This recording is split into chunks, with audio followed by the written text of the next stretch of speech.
The crystal champagne flute shattered against the polished white marble, spraying sparkling wine across the hem of the bride's silk gown. But nobody in the grand ballroom was looking at the stain. All eyes were locked on Maya, whose trembling hands clung to the edge of the serving tray, as if it were the only anchor keeping her from collapsing into the glass shards beneath her feet. Standing less than 10 feet away at the altar rehearsal was the groom, clad in an impeccably tailored navy suit, holding his bride's hand with a calm, polished elegance that made Maya's stomach twist into a sickening knot. His face was identical in every line, every curve, and every subtle twitch of the jaw, to the man who had promised to love her until death. The man who had vanished without a trace from her life 3 years ago, on a rainy Tuesday night. Before the security team could move toward her, Maya leaned down toward the shocked mother of the bride sitting in the front row and whispered with raw, terrified certainty, "That man isn't Arthur Vance. He was my husband 3 years ago, and his name is Julian." The mother of the bride gasped, drawing back in instant horror. But before the words could fully circulate through the front row, 2 burly security guards seized Maya by the elbows and began hauling her backward toward the service doors. Maya did not fight them physically, but her eyes never broke contact with the groom, waiting for a single flicker of recognition, a twitch of guilt, or the familiar softening of his gaze that used to warm her coldest days. Instead, Arthur Vance merely tilted his head, his dark eyes cold, distant, and completely unbothered, as if she were nothing more than a temporary inconvenience disrupting his rehearsed perfection. At 26 years old, Maya was no stranger to survival. After spending the last 3 years working 18-hour double shifts as a high-end catering waitress to pay off overwhelming debts, she had learned to read people's faces with terrifying accuracy. She lived in a cramped, drafty 2-bedroom apartment on the outskirts of the city, surrounding herself with rigid routines, strict budgets, and a deep-seated paranoia that kept everyone at arm's length. Her entire existence was built around 2 things: preserving the memory of the life she lost and protecting her younger sister Lily, who remained bedridden in a specialized care facility after a mysterious hit-and-run accident that happened on the exact same night Julian disappeared. Underneath her crisp black waitress apron, hidden beneath her white collar, Maya wore a tarnished silver wedding ring on a thin chain, a constant physical reminder of the man who had vanished, leaving her with millions in unexplained corporate debt, a shattered heart, and a sister hanging on to life by a thread. As the heavy double doors of the banquet hall slammed shut behind her, cutting off the whispers of the high society crowd, Maya caught sight of a security guard reaching for his belt radio, whispering a code that had nothing to do with standard guest removal. The head of event security shoved Maya into a dimly lit back corridor reserved for venue staff. But before he could lock her in the holding office, a sharp, authoritative voice echoed down the concrete hallway. Out from the shadow of the service elevator stepped Marcus Vance, Arthur's older half-brother and the chief operating officer of the Vance real estate empire, wearing an expression that combined deep concern with calculated urgency. Marcus was 34, impeccably groomed, but carried a subtle twitch in his left hand that betrayed his outwardly smooth composure. A man who had spent his whole life playing second fiddle to his father's favorite son. He gestured for the security guards to stand down, stepping closer to Maya with a look of intense curiosity that seemed almost too eager, as if he had been waiting for this exact moment to occur. "Miss, I suggest you think very carefully before you repeat those words to anyone else," Marcus said, his voice dropping to a harsh whisper that sent chills down her spine. "My brother suffered a catastrophic brain injury in a boating accident 3 years ago, lost months of his memory, and barely survived. If you are trying to pull a scam on this family, you will end up in a federal prison by midnight." Maya's heart hammered against her ribs, not out of fear for Marcus's threat, but because his timeline matched the exact week Julian had vanished from her life without saying goodbye.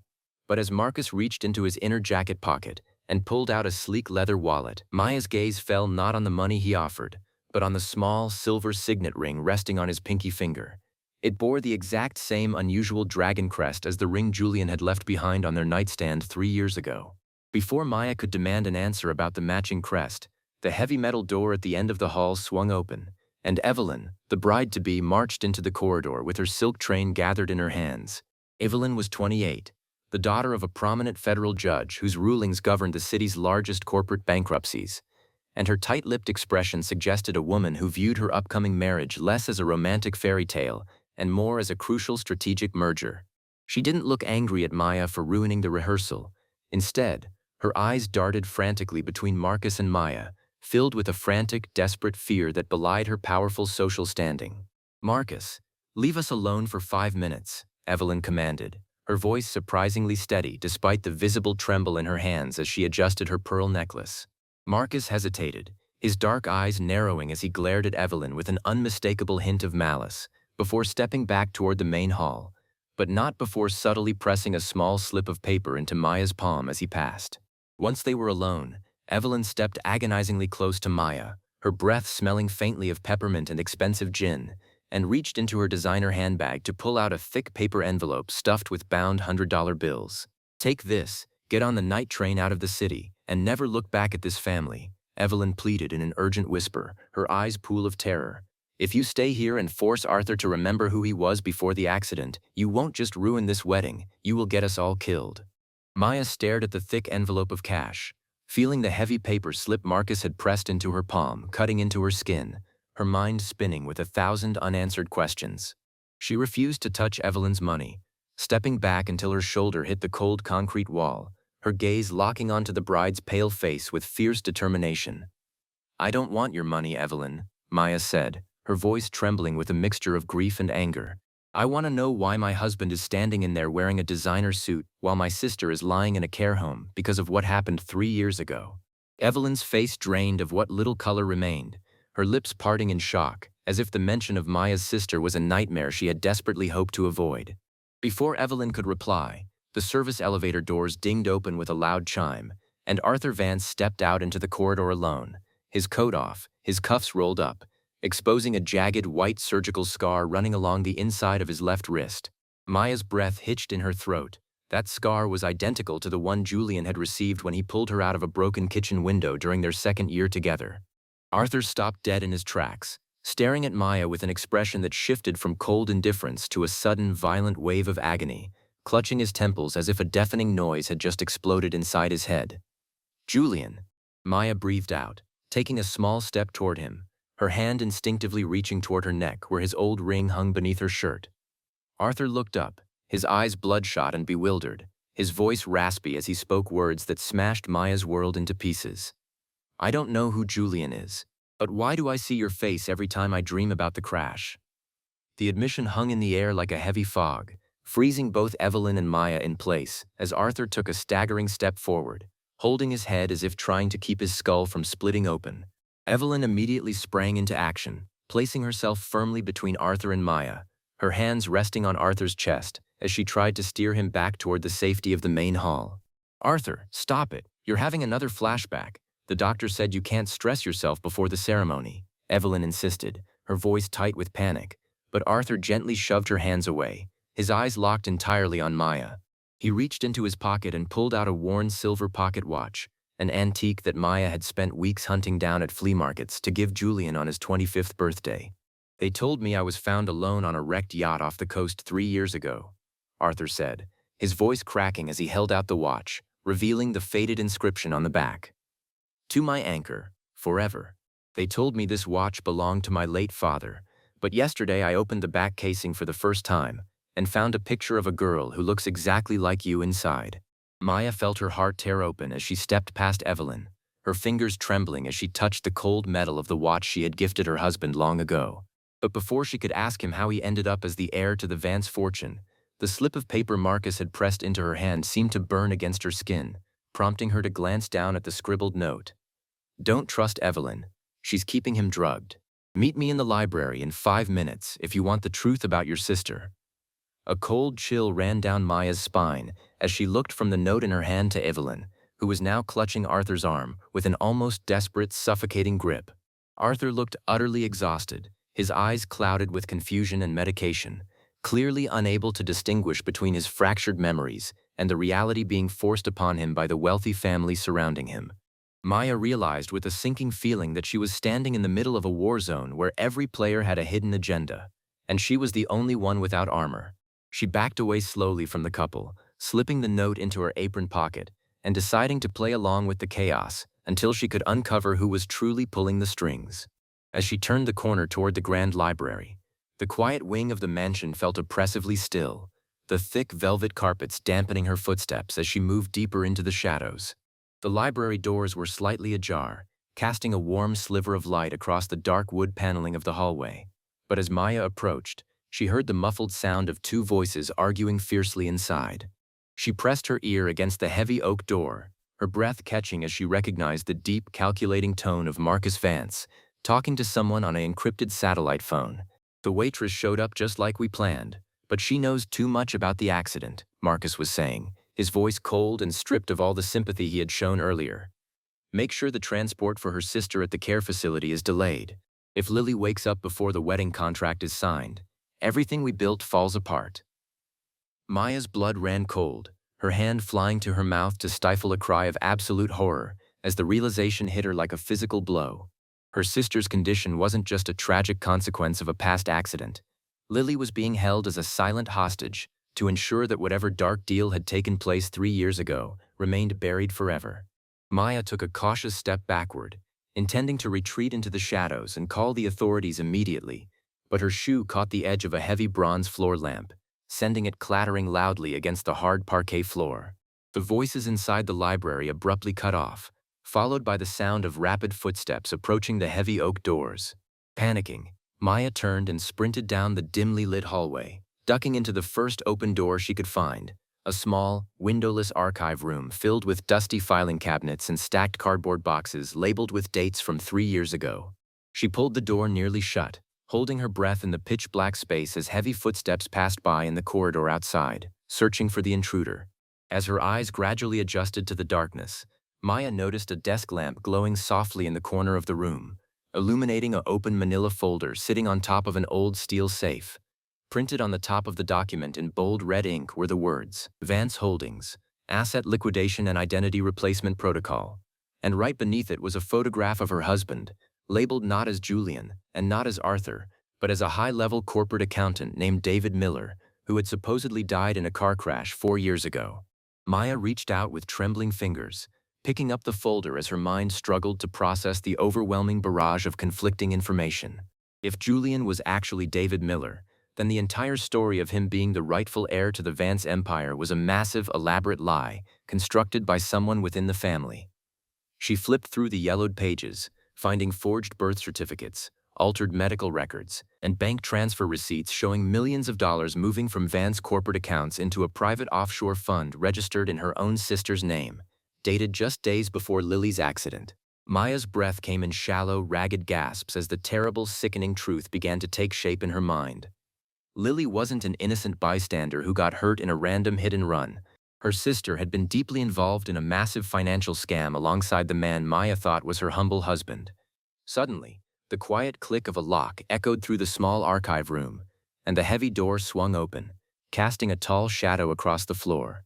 Maya whipped around, expecting to face Marcus or his security detail, but instead found herself staring into the grim, pale face of Evelyn, who held a small, sleek black taser in her right hand.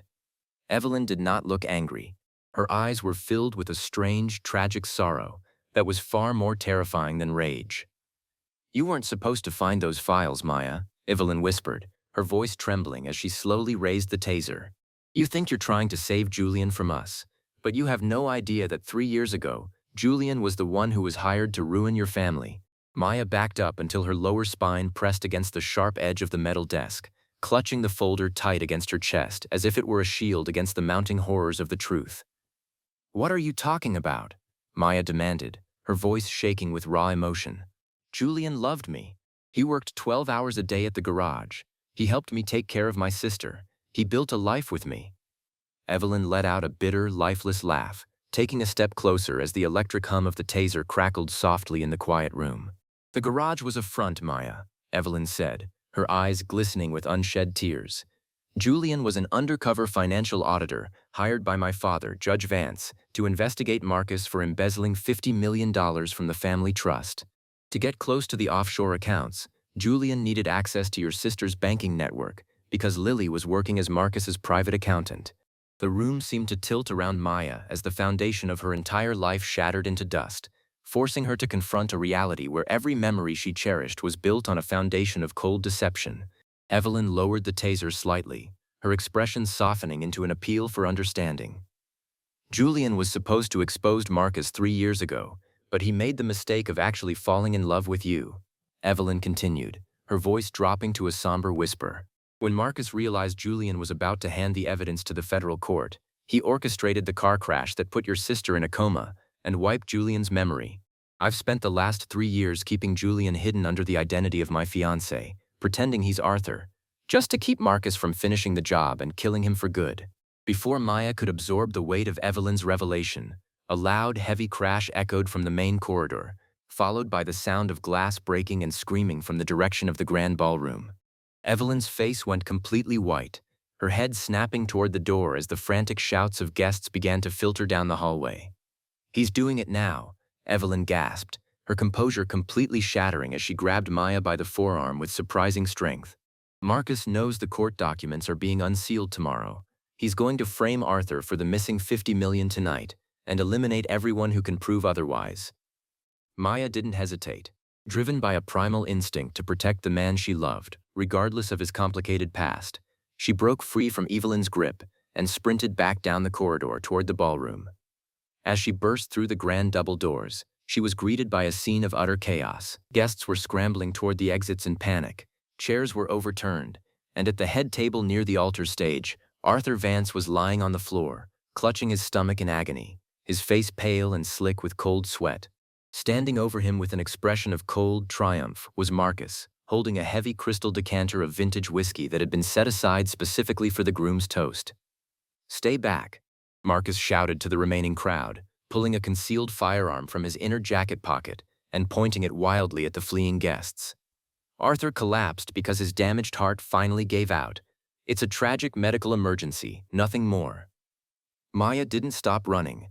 She threw herself across the slippery marble floor, sliding to her knees beside Arthur, whose breathing was becoming shallow and ragged, his lips turning a terrifying shade of blue. She pulled his head into her lap, her hands frantically checking his neck for a pulse, while Marcus stepped closer, the barrel of the gun wavering between Maya's head and his brother's chest. "You should have taken the cash and left, waitress," Marcus snarled, his eyes wild with the madness of a man whose complex web of lies was finally collapsing around him. "Now you get to die beside the fake husband who ruined your life 3 years ago." But as Marcus took a step forward to clear his firing line, Arthur's eyes suddenly opened wide, not with the clouded confusion of a brain-damaged victim, but with the sharp, lethal focus of the man Maya had married. In one lightning-fast motion, Arthur reached up, grabbed the wrist of Marcus's gun hand, and twisted it downward with terrifying force, causing the firearm to discharge harmlessly into the marble floor with a deafening bang. The distraction was all Maya needed. She grabbed a heavy silver candle holder from the nearest table and swung it with all her strength, striking Marcus across the side of the knee and sending him crashing heavily to the floor. Security officers, finally realizing who the true threat was, swarmed over Marcus, pinning him to the ground as he cursed and thrashed in desperate rage. As the police sirens echoed in the distance, growing louder as they approached the estate, Maya collapsed onto her side next to Arthur, her body shaking uncontrollably from the adrenaline surge and emotional devastation. Arthur turned toward her on the floor, his breathing stabilizing as the effect of the mild sedative Marcus had slipped into his drink began to wear off, replaced by a profound, agonizing clarity in his eyes. He reached up with a trembling hand, his fingers gently touching the silver chain around Maya's neck, pulling out the tarnished wedding ring that she had guarded for 3 painful years. "I remembered, Maya," Arthur whispered, tears welling in his dark eyes as he looked at her with the full warmth and recognition of the husband she thought she had lost forever. "I remembered the night of the crash. I remembered trying to get to you. I remembered everything." But as Maya looked into the eyes of the man she had grieved for 3 long years, she didn't feel the overwhelming joy she had always imagined in her dreams. Instead, a profound, heavy sorrow washed over her heart as the final piece of the dark puzzle fell silently into place. She remembered the offshore account documents in the archive room, the ones showing that the original wire transfers into her sister Lily's account hadn't been authorized by Marcus, and hadn't been authorized by the Vance Empire, but had been executed using Julian's private security key weeks before he ever met her. The police swarmed the grand ballroom, pushing back the media reporters, and securing the scene as paramedics tended to Arthur, and loaded a handcuffed Marcus into an armored transport vehicle. Evelyn stood near the grand entrance, watching silently as federal agents confiscated the corporate files from the archive room, her role in protecting Julian finally ending in a bittersweet, quiet victory that freed her from her family's dark legacy. 2 hours later, in the quiet, sterile hallway of the city hospital where Lily had been moved under armed police protection, Maya sat on a cold plastic bench, staring at the silver ring resting in her palm. Arthur walked down the quiet corridor toward her, stripped of his expensive designer jacket, looking like the humble garage mechanic she had fallen in love with 3 years ago, but carrying the heavy burden of a man who could never fully erase the past. He sat down beside her on the bench, maintaining a respectful distance, his voice barely louder than a whisper in the empty hall. "Lily woke up an hour ago, Maya," Arthur said softly, staring at the polished linoleum floor beneath their feet. "The doctors say she's going to make a full recovery," and she confirmed to the federal prosecutors that 3 years ago, she and I were working together to take down Marcus from the inside, but we kept you in the dark to keep you safe from the crossfire. Maya let out a long, shaky breath, closing her eyes as the complete, unvarnished truth settled into her soul, exposing the painful reality that love, protection, and deception had been inextricably woven into every thread of her marriage. Julian had loved her deeply, but his desire to protect her had forced her to endure 3 years of isolation, crushing poverty, and relentless grief, believing she was entirely alone in a cruel world. He had saved her sister, saved the Vance estate, and brought down a dangerous corporate criminal. But the foundation of their relationship had been built on secrets that no amount of explanations could ever truly erase. Arthur looked at her, his eyes filled with a desperate, pleading hope that she might slip the silver ring back onto her finger and return to the life they had started building before the crash. But Maya slowly closed her fist around the ring, looking up at him with a calm, resolute sadness that spoke louder than any words of anger ever could. "You fought to give me the truth, Julian," Maya said, her voice steady despite the tears streaming down her cheeks. "Now you have to give me the one thing you took away 3 years ago, the freedom to choose my own path without anyone hiding the world from me." She placed the silver ring gently on the plastic seat between them, stood up without looking back, and walked down the long, sunlit corridor toward her sister's room, finally stepping out of the dark shadow of the past and into a future built entirely on her own terms. When we love someone deeply, our natural instinct is often to protect them from the harsh realities and dangerous truths of the world around us. Yet, as Maya's journey painfully reveals, keeping secrets in the name of protection can inflict deeper wounds than the very truth we are trying to hide. Real love cannot survive on a foundation of well-intentioned lies, because trust is not built by shielding someone from the storm. It is built by standing together facing the storm head-on. What would you have done if you were in Maya's shoes? Would you have forgiven Julian for keeping you in the dark to protect you? Or would you have walked away like she did? Let me know your thoughts in the comments below.